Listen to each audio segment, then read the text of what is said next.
Quero cumprimentar a igreja com a paz do Senhor, amém? E a todos que nos assistem pela live, que Deus abençoe a sua vida. Gostaria que você abrisse a sua Bíblia no livro de 2 Crônicas, capítulo 15, versículo 1 ao versículo 15.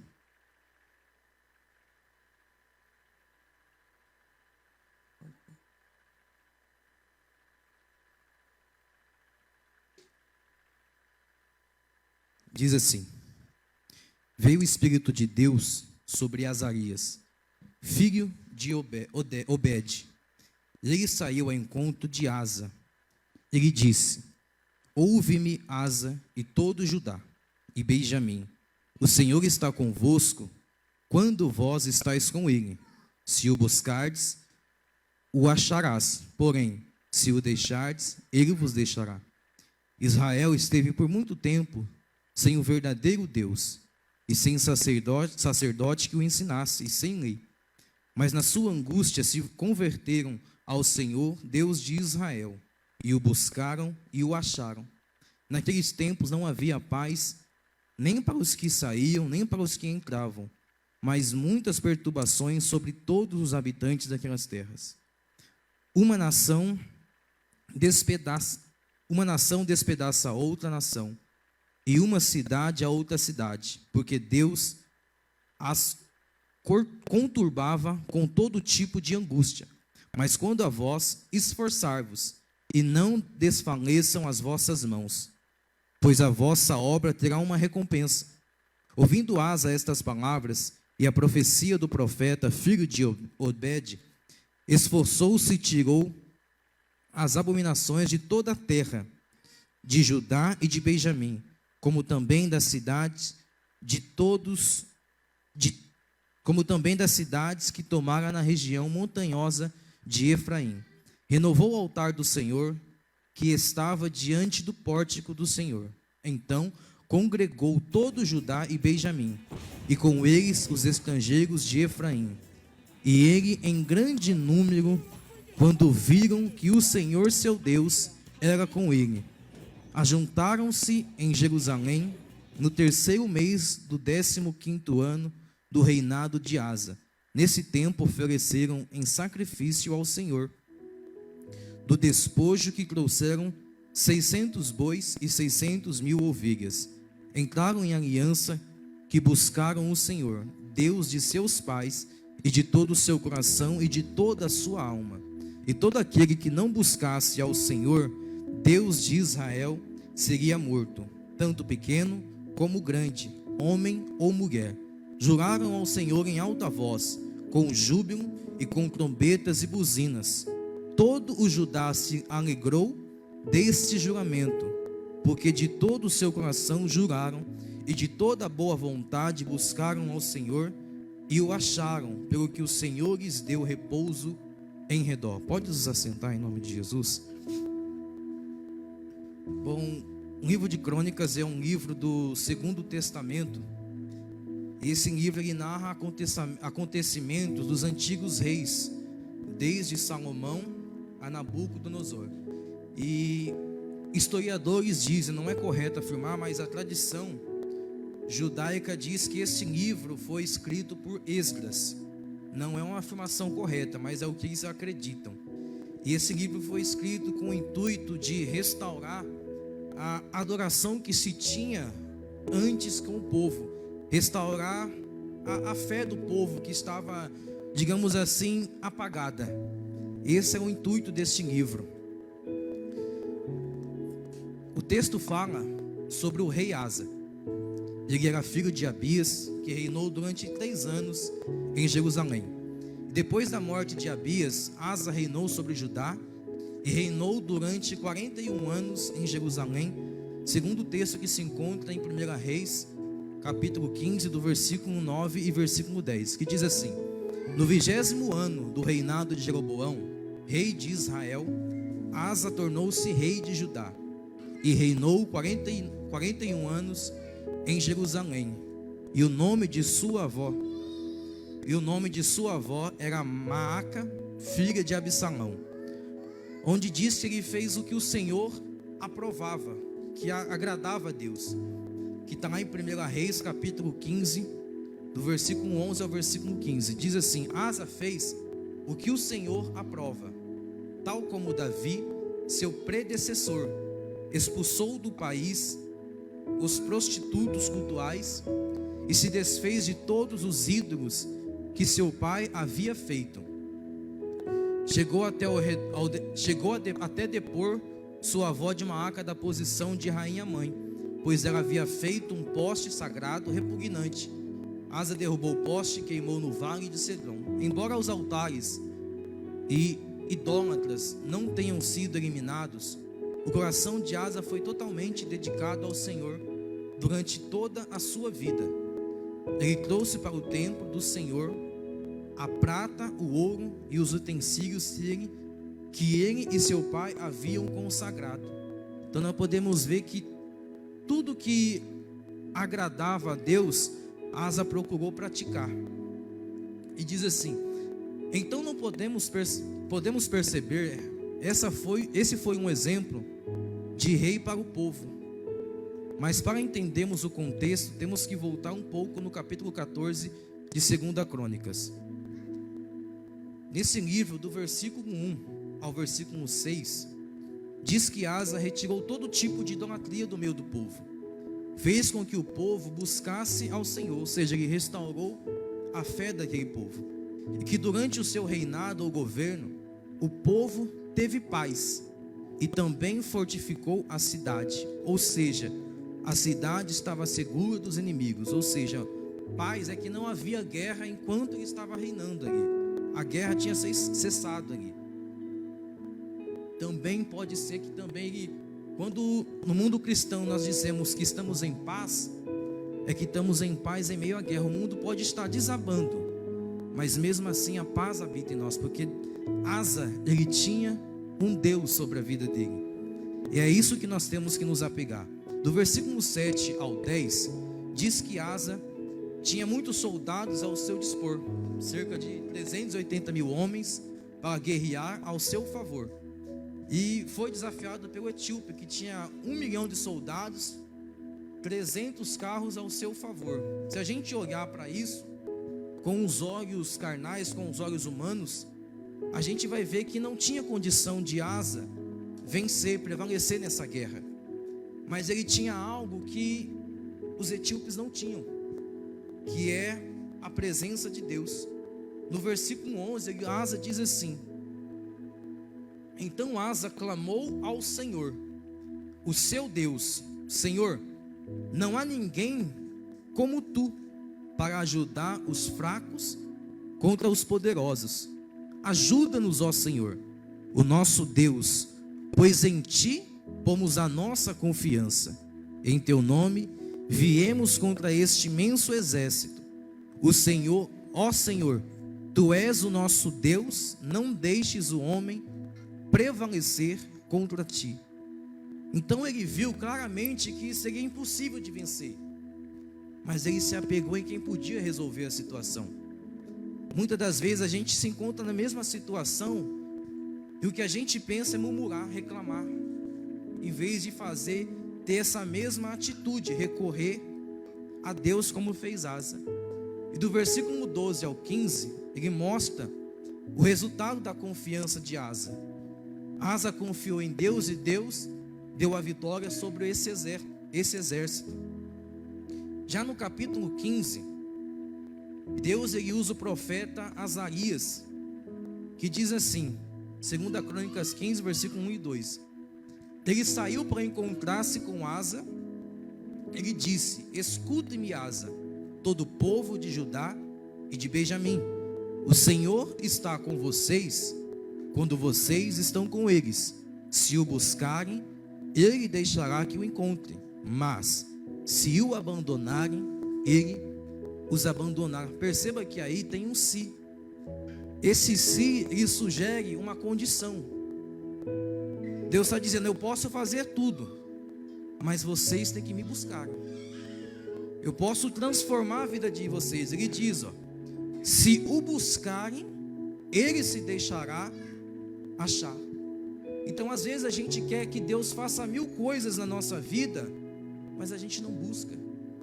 A gente não para um minuto sequer para falar com Deus, para buscar o socorro de Deus. A Bíblia diz que Deus ele está de pronto, atento para nos ouvir, basta a gente clamar. Mas a gente não faz, a gente reclama para um, para outro, menos para Deus.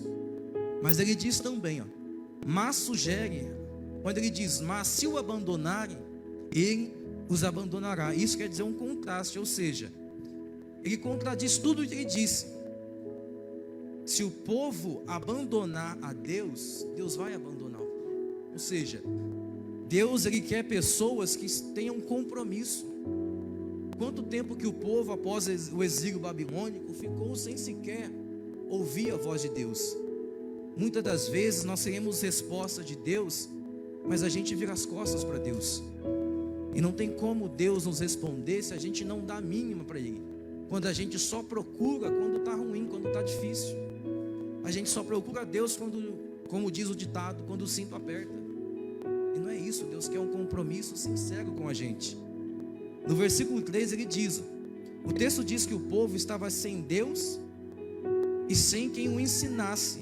E isso durante muito tempo. Do versículo 4 ao 7 diz que houve alguns conflitos e problemas naquele lugar, mas que em meio à angústia o povo se voltaram a Deus e o buscaram, e Deus se permitiu achar, como está escrito em 2 Crônicas capítulo 15 no versículo 4, que diz, mas em sua angústia eles se voltaram para o Senhor, o Deus de Israel, buscaram e ele deixou que o encontrassem. Então veja só que o povo em meio à angústia, eles buscaram a Deus. Às vezes nós em angústia pensamos em um monte de besteira. Eu vou desistir, eu vou sair da igreja, eu vou parar com tudo. E será que resolve? Será que muda alguma coisa? Ele acabou de dizer, se a gente o abandonar, ele vai nos abandonar, ele vai nos deixar. Então a atitude desse povo foi em meio à angústia clamar. E o que nós estamos fazendo quando as dificuldades vêm, quando as lutas vêm? Será que estamos buscando a Deus como se deve buscar? Do versículo 8 ao 15 diz que Asa tomou coragem e tirou todo tipo de idolatria que ainda existia no meio do povo e das cidades, que conquistou nas batalhas, restaurou um altar ao Senhor e reinou todo o povo para que reuniu todo o povo para que sacrificassem a Deus todos os animais que eles haviam saqueado nas batalhas. E também propôs ao povo que o buscassem a Deus de todo o seu coração, como está escrito em 2 Crônicas 15, do versículo 12 ao 14, que diz, fizeram um acordo de todo o coração e de toda a alma, de buscar ao Senhor, o Deus dos seus antepassados. E todo aquele que não buscasse o Senhor Deus de Israel, deveria ser morto, gente simples ou importante, homem ou mulher. Fizeram esse juramento ao Senhor em voz alta, bradando ao som de cornetas e trombetas. Então veja que Asa, ele se preocupou não somente com a vida dele, ele se preocupou com todo o reinado em si, com todo o povo que estava à sua volta. Ele decidiu restaurar a fé, a confiança em Deus daquele povo. Diz também que todo o povo se alegrou com o juramento que fizeram e tiveram paz por muito tempo, como está em 2 Crônicas, capítulo 15, versículo 15. Se nós observarmos essa realidade, não está tão distante da nossa. Por exemplo, nos dias atuais, estamos também enfrentando guerras como essa. Alguns no casamento, outros na vida financeira, o desemprego, principalmente hoje na juventude, o suicídio. E a maior delas é essa pandemia que nós estamos vivendo. Quantas pessoas não têm desistido de viver por causa disso? Mas a pergunta é, o que nós temos feito para isso mudar? Qual a atitude que nós temos tomado para que as coisas acontecessem na minha e na sua vida. Tudo que nós temos feito é murmurar, é reclamar, é botar a culpa em alguém. A culpa é do prefeito que não cuida da cidade.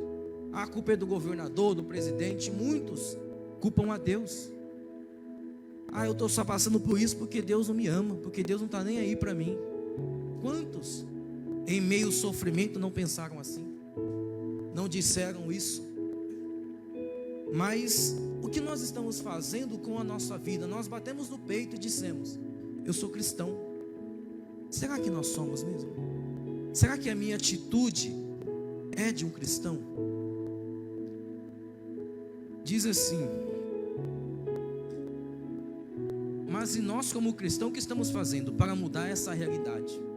O texto está claro dizendo para nós que enquanto nós estivermos buscando a Deus, Ele estará no controle da situação. Mas também diz que se nós os deixarmos, Ele também vai nos deixar. E aí?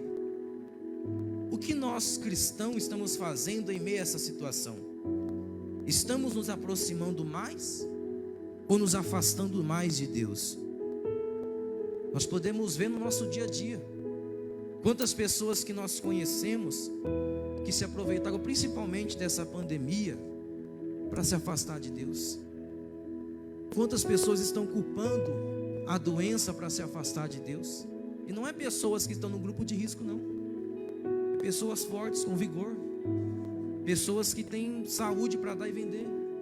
Mas por causa dessa pandemia arrumou uma desculpa para se afastar de Deus.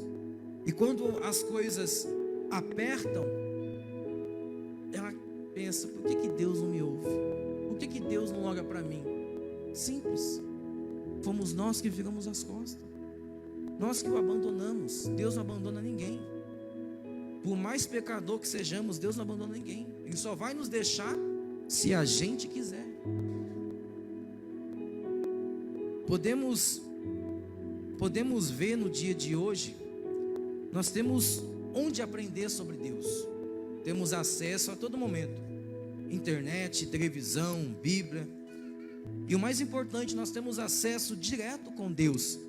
Como está lá em 2 Crônicas, no capítulo 7, 14, que diz assim: se o meu povo, que se chama pelo meu nome, se humilhar e orar, e buscar a minha face, e se afastar dos seus maus caminhos, dos céus o ouvirei, perdoarei o seu pecado, e curarei a sua terra.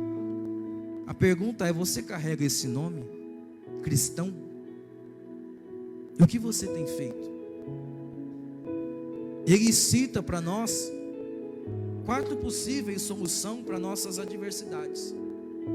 A primeira delas é se humilhar, que no latim, humilhar, que consiste em um ato de submissão, e por isso está relacionado com alguém que deseja viver de acordo com a vontade de Deus.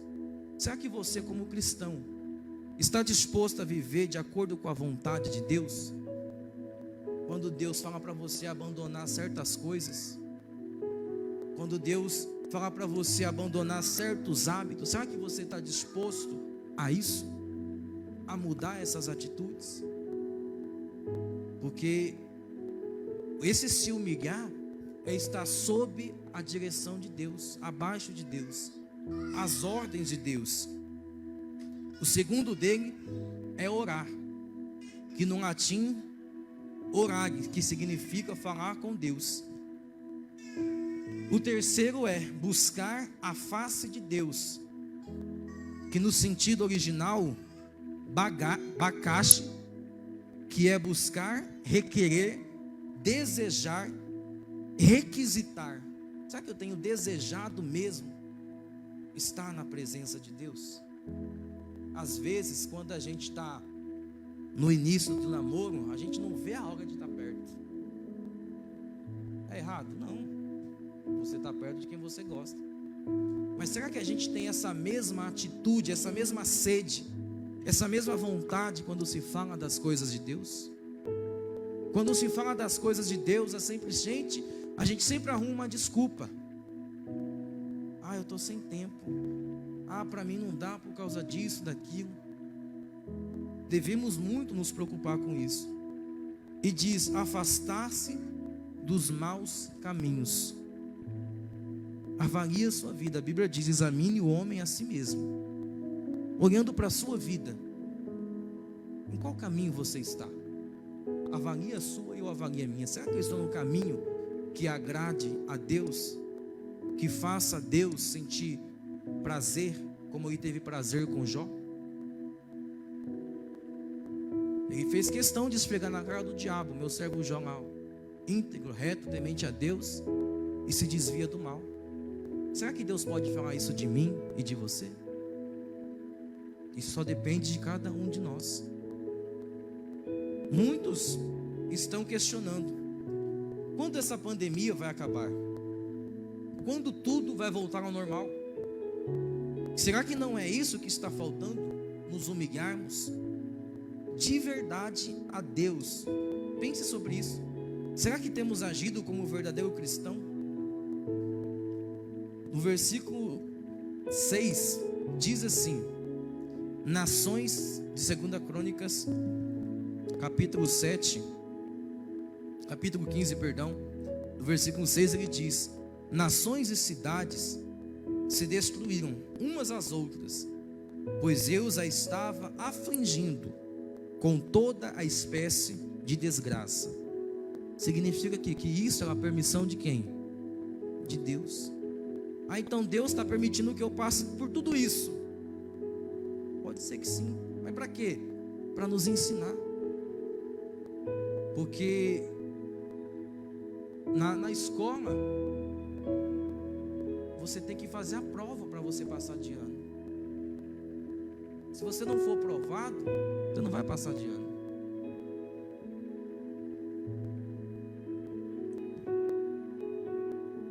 Isso significa que Deus permitiu o povo ser afligido com um propósito: que o povo se chegasse cada vez mais a Deus, porque ele sabia que o povo era forte, segundo o versículo 7, que diz assim: mas vocês devem ser fortes, não se desanimar, pois o trabalho de vocês será recompensado.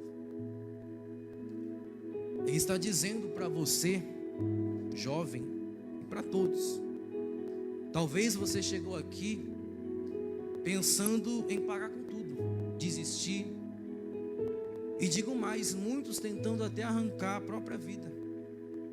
Mas ele está dizendo para você ficar firme, porque você vai ser recompensado. Muitos olham para você talvez e vê você no canto, desanimado, pensa: isso é só uma frescura, isso aí está querendo chamar a atenção. Mas saiba de uma coisa: Deus, ele te conhece. Mas Deus sabe de tudo, está no controle. Só não desista. Você é um vencedor, uma vencedora. Só de estar aqui onde muitos preferem a diversão. Talvez você está se perguntando: será que Deus está permitindo tudo isso? A resposta para tal pergunta nós iremos encontrar alguns livros da Bíblia. Lá em Salmos 24, versículo 1 e 2, diz assim: do Senhor é a terra e tudo o que nela existe, o mundo e os que nele vivem, pois foi Ele quem fundou sobre os mares e firmou sobre as águas. Em Jó 42, versículo 2, ele diz: sei que podes fazer todas as coisas, e nenhum dos seus planos podem ser frustrados.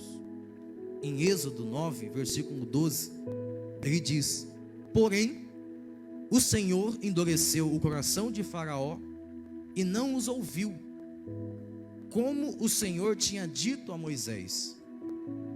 Mas mesmo assim o povo saiu vencedor. Deus, ele fez propositalmente com que o faraó endurecesse o coração, mas por quê?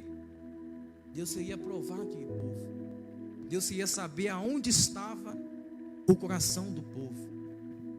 Às vezes nós passamos por coisas que a gente pensa em culpar Deus e mundo, enquanto a culpa é só nossa. Há muito tempo que essa palavra tem falado comigo. Será que eu tenho realmente me humilhado de verdade a Deus? Será que eu tenho buscado como se deve buscar? Então por que Deus não acaba logo com isso tudo? Talvez você esteja se perguntando: será que Deus não está esperando de mim e de você que nos humilhemos a Ele e nos cheguemos a Ele, como diz o texto que está em 2 Crônicas 15, 1 e 2?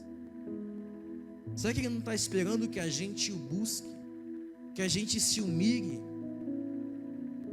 Porque é engraçado que a gente se humilha para tantas pessoas. Por exemplo, na empresa, no trabalho, a gente se humilha para um patrão, abaixa a cabeça para o patrão, se humilha para ele, em muitos lugares. Mas quando Deus pede para a gente se prostrar a Ele, é muito. Para mim não dá, é difícil, eu estou sem tempo. Não dá para mim hoje porque eu tenho coisas para fazer. Será que Deus está em primeiro plano ou segundo plano na nossa vida? Talvez é esse o motivo de muitas das coisas não estarem dando certo para mim e para você. Aonde Deus está na sua vida? Pense nisso. Eu já vou concluir já. Assim como este povo, nós também temos que tomar exemplo deles. Um povo que estava sendo afligido, bastou uma atitude. Qual atitude foi essa? Se humilhar, para que Deus permitisse que o povo se chegasse a Ele. A atitude era essa: se humilhar e buscar a Deus de todo o coração. Pois em Salmos 88, do versículo 1 ao versículo 3, ele diz assim: Senhor Deus da minha salvação, diante de Ti tenho clamado de dia e de noite. Chegue a minha oração perante Tua face. Incline os Teus ouvidos ao meu clamor, porque a minha alma está cheia de angústia e a minha vida se aproxima da sepultura. Podemos dizer que aqui Davi estava num estágio de depressão, pensando em desistir, se matar, tirar a vida. Ele já não estava aguentando mais a carga, mas ele buscou a quem? Quem podia resolver, quem podia mudar toda a situação. Às vezes nós recorremos a muita gente, mas esquecemos de Deus. É importante a gente conversar com alguém, sim, se abrir com alguém, mas Deus pode resolver tudo e a gente não faz. A gente não se abre. A gente prefere ficar calado, bicudo nos cantos, do que falar com Deus, abrir o coração para Deus. Em Isaías 59, do versículo 1 e 2, diz assim: Eis que a mão do Senhor não está encolhida para que não possa salvar, e nem agravado o seu ouvido para não poder ouvir, mas as vossas iniquidades fazem separação entre vós e o vosso Deus, e os vossos pecados encobrem o seu rosto de vós, para que não vos ouçam. Ou seja, as únicas pessoas responsáveis por Deus não nos ouvir somos nós. As únicas pessoas que podem nos afastar de Deus somos nós. E o que nós temos feito? Às vezes nós damos mais ouvido ao diabo do que a Deus. Quando o diabo sopra no seu ouvido, você é fracassado, você acredita. Mas quando Deus fala, você é um vencedor, você vai vencer, você pensa, é mais um falando. Em Isaías 55:6 diz: buscai o Senhor enquanto se pode achar, invocai-o enquanto está perto. Significa o quê? Que vai ter um dia que ele não vai estar mais perto. Foi o que aconteceu com o povo judeu.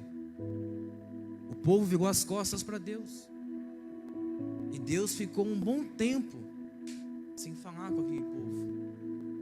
Imagina quão ruim é você ver todo mundo sentindo a presença de Deus, falando com Deus, e você não conseguir ter isso. Você não conseguir ter esse acesso direto que Deus permite que nós temos. A resposta para todo o sofrimento é buscar unicamente e exclusivamente a Deus. Não tem outra saída. Eu posso tentar a saída nas drogas, eu posso tentar a saída na bebida. De momento, a dor passa, mas depois volta tudo. E eu não falo de boca para fora, eu falo o que eu já vivi.